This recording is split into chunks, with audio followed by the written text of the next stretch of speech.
हम ऐसी कुल किताबें काबिल ज़ब्ती समझते हैं जिनको पढ़ के बेटे बाप को खपती समझते हैं। ये हमारे साथ कॉमन सी चीज़ है। जब हम किसी आला तालीमी इदारे से तालीम हासिल करके आते हैं तो हम ये समझते हैं कि हमारे जो बड़े बुजुर्ग हैं who are not modern educated, तो हम उनको समझते हैं यार कि उनको क्या पता है आजकल की दुनिया के बारे में।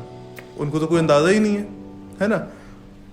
उनको इस बात का अंदाज़ा नहीं है कि आजकल हो क्या रहा है, आज मार्केटिंग कैसे करनी चाहिए आज के दौर में, पोर्टर ने क्या बोला है स्ट्रेटजी के बारे में, कॉटलर ने क्या बात की है।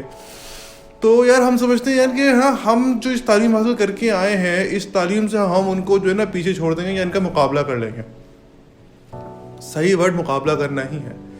तो यार जब मैं बात कर ही रहा हूँ कि किस तरह जो है वो आजकल के मॉडर्न तालीमी बच्चे, तालीम याफ्ता बच्चा यानी मिलेनियल्स जो है वो बेबी बूमर्स या उसके बाद की जनरेशन यानी अपने बाप दादा को किस तरह टारगेट करते हैं या किस तरह उनसे कहते मुकाबला करने की कोशिश करते हैं। तो एक कहानी मैं बताता हूँ कि क्यों किस वजह से वाई इस जो एक्सपीरियंस लोग हैं आपके आसपास वो फिर भी आपसे जीत जाएंगे। So let's get into story, but before that मेरा इंट्रो। अस्सलाम वालेकुम guys, my name is Lana Mayo, your favorite storyteller on YouTube, and I welcome you all back to my channel and to my show, The Story with a Moral, where I try to share a story which has a moral. So without any further ado, let's get into the story.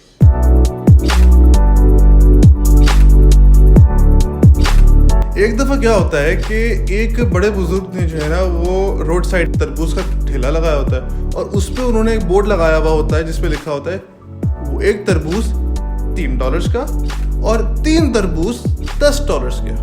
तो मुझ जैसा या आप जैसा जो है ना एक मिलेनियल पढ़ा लिखा नौजवान जो कि जो है ना वो फ्रेश ग्रेजुएट है, BBA करके फारिग हुआ है, अब मॉडर्न तालीम हासिल करके वो वहाँ से गुजरता है, उसको वो देखता है उसको वाटरमेलन चाहिए।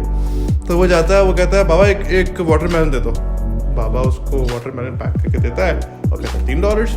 वो लेता है और जैसे ही वो लड़का जाने लगता है तो बोर्ड पड़ता है 1 मिनट, एक तरबूज $3 का, 3 तरबूज $10 के। बाबा को मैथ सिखानी पड़ेगी। सही है। वो घूम के आता है, कहता है बाबा एक और तरबूज दे दो। बाबा ने तरबूज दिया, वो $3 लिए, चला गया। पापा फिर एक और दे दो, फिर आया, फिर एक और दे दो। बाबा ने तरबूज दिया, $3 लिए। तो इस पे वो कहता है बाबा मेरे आपसे कितने तरबूज लिए? बाबा कहता है यार तुमने मुझसे 3 तरबूज लिए। तो वो कहता है बाबा मैंने कितने पैसे दिए? कहता है तुमने $9 दिए। क्या तो वो लड़का बोलता है बाबा तो मैंने $1 बचा नहीं लिया, आप इस तरह कारोबार कैसे करेंगे? ये तो सिंपल मैथ है। बाबा मुस्कुराते हैं, कहते हैं बेटा तुम लेने कितने आए थे तरबूज? कहता है 1। लिए कितने? 3। तो तुमने $1 बचाया या मैंने $6 कमाए?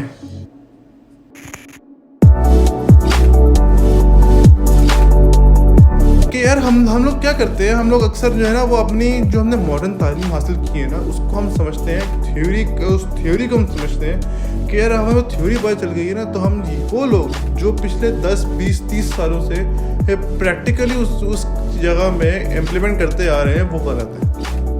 ये हमारा एक माइंडसेट बन जाता है। तो इस वजह से क्या होता है कि हम जो है ना उस चीज़ को फिर फॉरगो करके हम उनको अटैक करने लगते हैं, उनसे बात करते हैं कि नहीं आपको नहीं पता मुझे पता है, आपको नहीं पता मुझे पता है। बट मगर यार ये सही नहीं है। सही पता चीज़ क्या है? तुम्हारी जो तुम नौजवानों की जो है ना वो कुव्वतें जैसे क्रिएटिविटी जो आजकल मॉडर्न जो तुमने कुछ सीखा है, जाहिर सी बात है वो चीज़ें तुम्हारे बड़े बुजुर्ग को नहीं पता या वो करते भी हैं तो ज़्यादा फोकस नहीं करते। तुमको पता है, तुमने वो पढ़ी है वो चीज़, उनका तजुर्बा। जब ये चीज़ दोनों मिलकर काम करते हैं ना, that's the most deadliest combination for any organisation. तो अगर तुम्हारे आसपास कोई बुजुर्ग है, सही है, तो उनके साथ क्या करो, अपना जो ये आइडिया है ना, क्रिएटिव आइडिया जो तुम्हारे अंदर उछल रहा है उसको उनसे अगर शेयर करो और उनके एक्सपीरियंस को समझो। उनके एक्सपीरियंस को इस्तेमाल करते हुए अपना आइडिया को दोबारा अगर रिफाइन कर सकते तो रिफाइन करके इम्प्लीमेंट करो। यकीन जानना इंशाल्लाह तुमको कामयाबी होगी, नुकसान कभी नहीं होगा। So let me know what you think about the story in the comment section down below. मैं उम्मीद करता हूँ आपको मेरी स्टोरी बिल्कुल पसंद आई होगी. अगर पसंद आई तो कमेंट करो कि कैसी लगी. लाइक करो, शेयर करो अपने बुजुर्गों के साथ, अपने जो है दोस्तों के साथ. और यार मेरे चैनल सब्सक्राइब करना नहीं भूलना, ताकि मैं हर हफ्ते हर इतवार को इस तरह की वीडियोस बनाता हूँ, तुमको वीडियो पहले मिल जाए.